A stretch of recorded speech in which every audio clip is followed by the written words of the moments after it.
A little bit about me. I am the president of Wind Dancer Films. I've produced with the company dozens of films and TV shows. You probably know us best as the company that's produced, or created rather, Home Improvement, Roseanne, George Lopez's show, movies like What Women Want with Mel Gibson, Where the Heart Is. What do they want?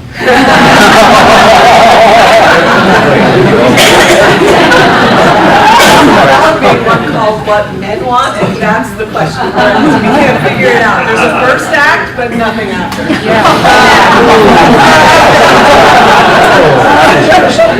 A lot of people's goal is this. I would love to be standing right there, right? But the reality for most is that you're going to keep writing. And writing and writing, and it shouldn't stop you just because you're not standing at the Academy Awards in your first shot. It's going to take time to develop that kind of career. A lot of people think, oh, once I'm writing for film and TV, I'm right there by the director telling them, yeah, that shot, let's change that dialogue. Most of the time,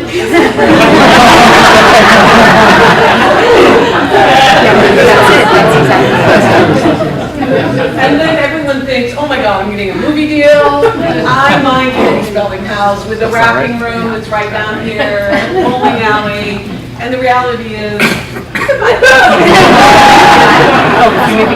but here's the one that is most often overlooked. And I think right now the most important element to a successful book is time, how you approach it, how you think about it, and how you continue to go forward with your books. He kept calling us about every other week saying, what can I do? What can I do? We only had a few tips for it, but really it's going to be content and luck. Well, the luck was a reporter of the Guardian newspaper couldn't get her kid to go to sleep. Picked up his book, worked, told somebody else in the newspaper, oh, let's do an article. Boom, syndicated in about 800 newspapers around the world, and his sales went, boom, the proverbial hockey stick, we call it marketing, where sales are like this, and they just took off. He didn't do anything different, he didn't do anything special, he just believed in it for 3 long years until it just exploded. Now, he is no longer a book debut author, and we're happy to see him go as he signed a 7-figure contract to go elsewhere. But the point is, he didn't give up. He had faith in this project from day one to the day that he signed on this massive contract. So it can happen to anyone in this room. We really believe it. And Armin wrote these great series of books for dads, right? And Armin lives in Berkeley, California, and he has a hearing, and he was, to the left of left. And I said, Armin, I've got you a slot on the #1 cable news network show, the Bill O'Reilly Show. He said, that's fantastic! The Bill O'Reilly Show. And I said, yeah, it's on Fox. He said, Fox, that's great! Well, for those of you who are from overseas or live under a rock here, you will understand that Armin would have been slaughtered by Bill O'Reilly, who's a very aggressive, conservative talk show host, right? So I said, Armin, watch a little video of Bill O'Reilly. The next day, a very ashen Armin Brock contacted me. Oh my God, what am I going to do? The first thing they do is take out your earring, or always turn to this side. And I talked him through it, and I basically said, look, you got to watch that show. And when Bill O'Reilly pounds on the table and says, I don't believe you people in California, you'll say, yes, those California people are awful. You got to learn how to match the intensity and know the interview style. And now that I've said a couple of sentences, usually I look at the audience and I look at all of their heads and the wheels are turning and everybody's wondering, where is she from? She has an accent. Yeah. So let me give you something that I usually then answer is that there is perception and then there is reality. And there's also 2 sides to a story. And the way I look at it, I do not have an accent. You all have an accent. And again, the way you present yourself through an audio or visual is very, very important. And I think when you archive it on your website or you put it on any social media, people can hear it 24/7. No barriers in terms of time zone. They can hear it either from Russia or from the North Pole. Well, I don't know about the North Pole. I think that's pushing it on that. But you get the gist of it. They can hear it from just about anywhere at any time. You don't have to do anything, and it's repetition, repetition, repetition. We all know in the real estate industry that talk about location, location, location. In marketing, repetition, repetition, repetition. That's one of the two key elements. The kinds of things that you want to share on social media are things that make people feel something, an emotion, or care about something. Try not to make them feel guilty about something. And, you know, there are a lot of posts that are like that. It's a great way. Thank people. Once you post something on there and people respond, get back to them. Sherry does a fabulous job. She does a lot of her marketing on social media, but she always gets back to you. And I try to do that as well. So I'm going to talk about networking for a sec. This is something that's allowed me to go from having book events with 15 people to book events with 5,000, 9,000 people, traveling around the country, traveling around Europe. So networking is extremely important. Yes. Okay. I got it. So the digital revolution presents you with a way to have access to people you would never been able to connect with before. LinkedIn is my favorite, and it should be yours too. LinkedIn, through LinkedIn, you can have access to the CEO of Viacom, the CEO of Telemundo. It doesn't mean you're necessarily going to be able to actually connect with them, but you're able to work your way up without actually being where they are, which is a fantastic way to build up your publicity, to build up the way that you can market your books, you can sell them, you can market yourself. So yeah, and then another way as well is to look at government programs. I actually worked with the White House in January on an initiative called by the First Lady, which was to get youth to go to college.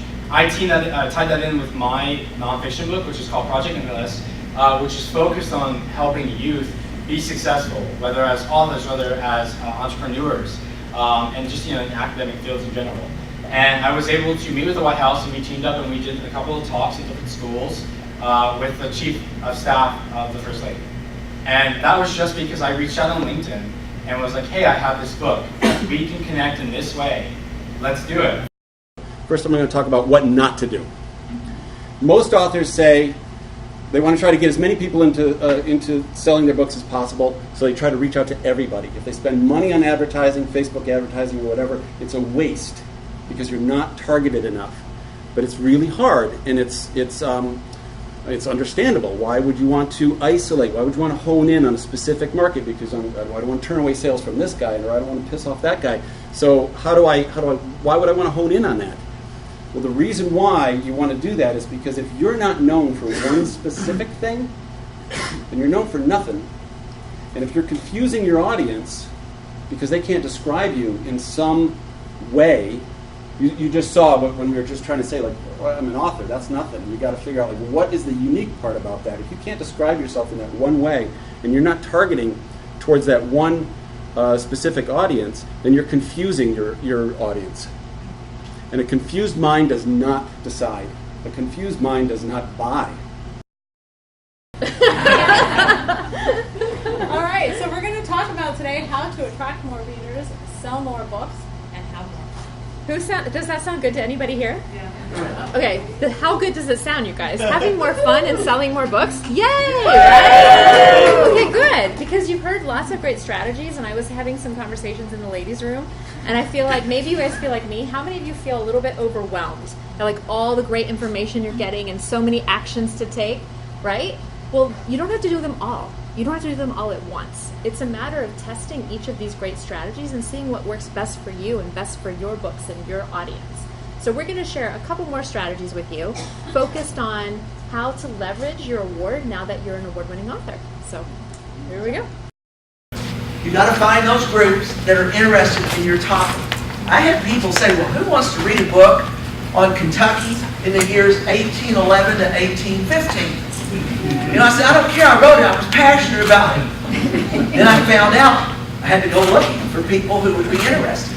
It's got a lot more than just that. I found out there were groups that were interested. I got involved with Kentucky storytellers. And I take segments of my book and I make the stories, I make it come alive. The Humanities Council, Historical Societies, Arts Councils. These people are interested. and they wanted to see more of what I had. There was a society of 1812 that I didn't know existed, you know? I was in the classroom. It was a group of reenactors that's on their websites. So what did I do?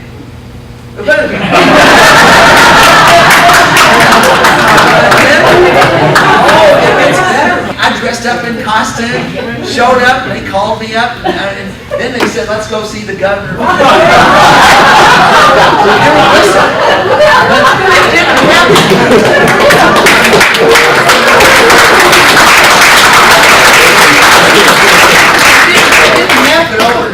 I mean, I had to get out there, and Mary will tell you, I went to some places that didn't pay what they said they were going to. I went to places that only sold 3 books. You know, you never know about marketing. There are no guarantees. We went, Mary was with me, we had 170 people in this great big auditorium. I had them singing, you know, and all this. They were really patriotic hymns. PowerPoint was going, and everybody clapped. They stood up and gave me a round of applause.